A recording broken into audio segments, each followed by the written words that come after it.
तो hello guys. तो पिछले एपिसोड में हमने देखा था कि डजाई मरने के बाद एक बहुत ही अलग वर्ल्ड में आ जाता है, पर वही उसे ये पसंद नहीं आता क्योंकि वो मरना चाहता था। फिर तभी हम देखते कि डजाई कई सारे नींद की गोली को खा लेता है और मरने की कोशिश करता है, पर तभी अनाटे अपने मैजिक को यूज करके उसे बचा लेती है। जिसके बाद वो बताती है कि तुम यहाँ पे एक एडवेंचर के लिए आए हो और तुम यहाँ पे नहीं मर सकते। पर वही डजाई को उसकी बातों से फर्क नहीं पड़ता और वो वहाँ से चले जाता है। अब इसके बाद हम डजाई को एक जगह पे देखते हैं जहाँ पे एक लड़की जिसका नाम तामा होता है उसे एक पेड़ ने पकड़ के रखा होता है। फिर तभी वो पेड़ डजाई को भी पकड़ लेता है, पर वही डजाई के पॉइजन की वजह से वो पेड़ वहीं पे ही मर जाता है और वो दोनों बच जाते हैं। फिर वही तामा डजाई का हाथ पकड़ के उसे शुक्रिया कहती है, पर उसके हाथ पकड़ते ही डजाई को साचिन की याद आती है। जिसके बाद वो तामा को लेके उसी कैसल की ओर निकल जाता है। हम देखते हैं कि वो दोनों कैसल की ओर पहुंच जाते हैं। तो वही डजाई अनाटे से पूछता है, क्या तुम साचिन के बारे में जानती हो? जिसपे अनाटे कहती है, नहीं, मुझे उसके बारे में नहीं पता। तो ये सुन के डजाई वहाँ से चले जाता है। फिर इसके बाद हम डजाई और तामा को साथ में देखते हैं, लेकिन तभी वहाँ पे अनाटे आती है और उनसे कहती है, मैं भी इस एडवेंचर पे तुम्हारे साथ चलूंगी। तो डजाई उसकी इस बात को मान जाता है। फिर तभी वो एक कफन के अंदर जाके लेट जाता है और उन दोनों से कहता है, हम जैसे ही उस टाउन में पहुंच जाएंगे तो तुम दोनों मुझे उठा देना।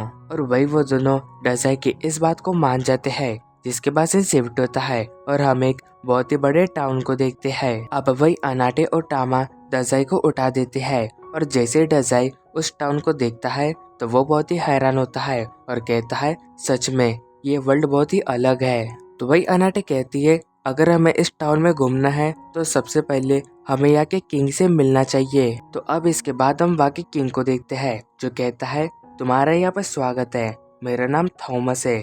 एंड वही वो लड़की भी कहती है, मैं यहाँ की प्रिंसेस हूँ, मेरा नाम कैरलेट है। फिर वही वो किंग डजाई से पूछता है, क्या तुम मुझे बता सकते हो कि तुम्हारा एडवेंचर अभी तक कैसा गया? तो वही डजाई कहता है, तुम एक कफिन के अंदर रह के देखो, फिर तुम्हें पता चलेगा कि उसके अंदर कितना अच्छा लगता है। तो वही ये सुन के थॉमस कहता है, क्या तुम मुझे एक कफिन के अंदर जाने को कह रहे हो? पर वही अनाटे कहती है, नहीं, डजाई का ऐसा कहने का मतलब नहीं था। फिर तभी वहाँ पे दो वॉरियर आते हैं जिन्हें देख के वो किंग कहता है, तुम लोगों को पता है कि इस कंट्री के बॉर्डर के पास कई सारे मॉन्स्टर्स है और वो हर वक्त यहाँ पे हमला करते रहते हैं, पर इन दोनों के वजह से मुझे फिक्र करने की जरूरत नहीं पड़ती है क्योंकि ये दोनों ही सब कुछ संभाल लेते हैं। तो इसी वजह से मैंने ये डिसाइड किया है कि गोमस और ओटो में से एक के साथ मैं अपनी बेटी की शादी कराऊंगा। तो तुम्हें क्या लगता है डजाई, मुझे किसके साथ अपने बेटी की शादी करानी चाहिए? तो वही ये सुन के डजाई कहता है, तुम पागल हो, तुम ऐसे किसी भी ट्रेवलर से इस बात पे डिस्कशन कैसे कर सकते हो? पर वही डजाई की ये बातें सुन के किंग को बहुत ही गुस्सा आता है। फिर तभी डजाई वहाँ से जाने लगता है और कहता है, अगर मैं तुम्हारी जगह रहता तो इस बात का डिसीजन खुद करता, ना कि किसी और से पूछता। और ये कह के वहाँ से चले जाता है। फिर इसके बाद से शिफ्ट होता है।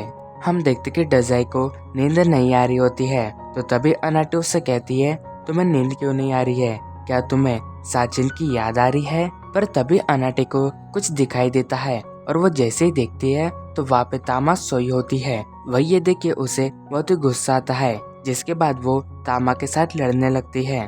तो ये देख के डजाई वहाँ से चले जाता है। फिर इसके बाद हम कैरलेट को देखते हैं जहाँ पे डजाई आके कहता है, क्या तुम इन नज़ारों को देख रही हो?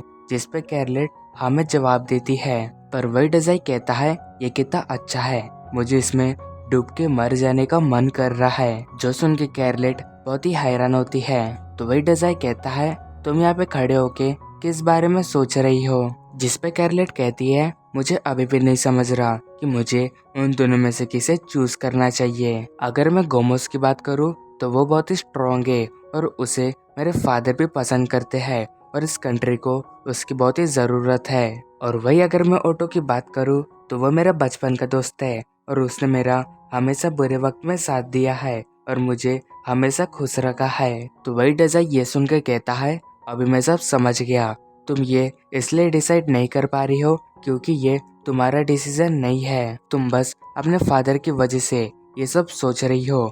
अगर मैं तुम्हें सलाह दूं तो तुम्हें अपना डिसीजन खुद लेना चाहिए। तो वही डजाई की ये बात सुन के कैरलेट इस बारे में सोचने लगती है। तो अब इसके बाद हमें अगले दिन का सीन दिखाया जाता है, जहाँ पे किंग कहता है मैंने तुम सबको यहाँ पे बहुत ही इम्पोर्टेंट रीजन की वजह से बुलाया है, क्योंकि कैरलेट ने अपना डिसीजन ले लिया है। तो अभी कैरलेट तुम आगे बढ़ो और चूज करो कि तुम्हें किसके साथ रहना है। जो सुन के कैरलेट कहती है ठीक है फादर, और ये कह के वो आगे बढ़ने लगती है।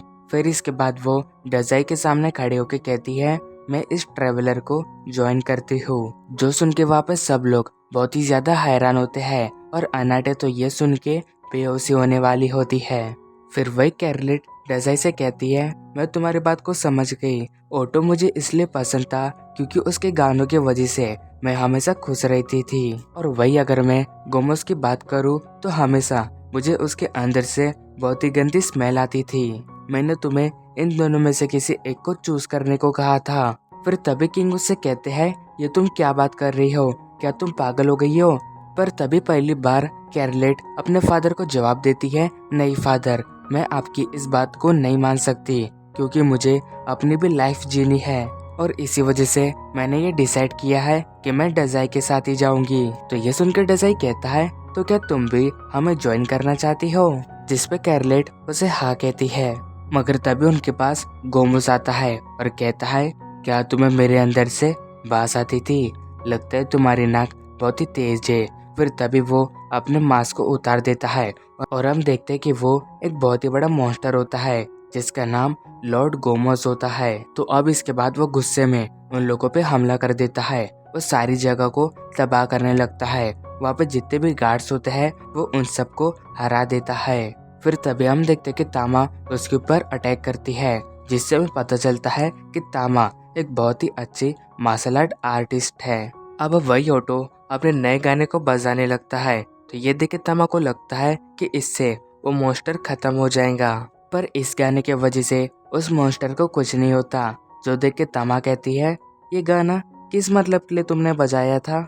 फिर तभी वो मॉन्स्टर तामा के ऊपर अटैक कर देता है। हम देखते कि तामा उसे बहुत ही कांटे की टक्कर दे रही होती है और वही तामा अपने कई सारे टेक्निक्स को यूज कर रही होती है, पर उससे भी उस मॉन्स्टर को कुछ नहीं होता। मगर तभी डजाई गोमोस को आवाज देता है और कहता है मुझे पता है तुम बस इस किंगडम के ऊपर राज करना चाहते हो और यहाँ के सारे लोगों पे अपना कब्जा करना चाहते हो, और अगर तुम्हें ऐसा करना है तो सबसे पहले तुम्हें प्रिंसेस और मुझे खत्म करना होगा। तो ये सुनकर गोमोस कहता है तुम सही कह रहे हो, सबसे पहले मुझे इस प्रिंसेस को खत्म करना पड़ेगा, फिर इसके बाद ही मैं इस किंगडम के ऊपर राज कर सकता हूँ। तो अब डजाई कैरलोट से कहता है तुमने ये डिसाइड किया था कि तुम मेरे साथ मरना चाहती हो, तो क्या तुम अभी इसके लिए तैयार हो? अब वही डजाई की ये बात सुन के कैरोलेट के हाथ कांपने लगते हैं एंड वही वो कहती है मैं मरना नहीं चाहती हूँ, मैं जीना चाहती हूँ। मैं जिंदा रह के इस किंगडम के हर जरूरतमंद लोगों की मदद करना चाहती हूँ। जो सुन के डजाई कहता है तो ये तुम्हारा डिसीजन है, तुम सच में एक बहुत ही अच्छी प्रिंसेस हो और तुम्हारा हार्ट बहुत ही अच्छा है। और ये कहते ही वो उसे धक्का दे देता है और वही हम गोमुस को देखते हैं जो डजाई के बहुत ही करीब पहुंच चुका होता है।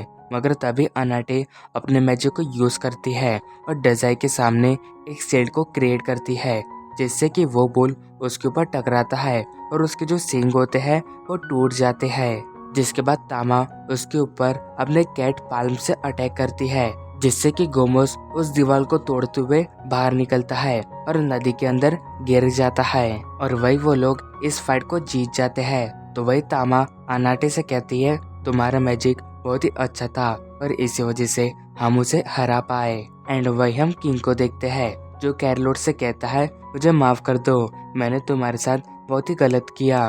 तो यह सुन के कैरलोट उसे माफ कर देती है। फिर वही हम डजाई को देखते हैं जो कहता है मैं फिर से मरने से बच गया।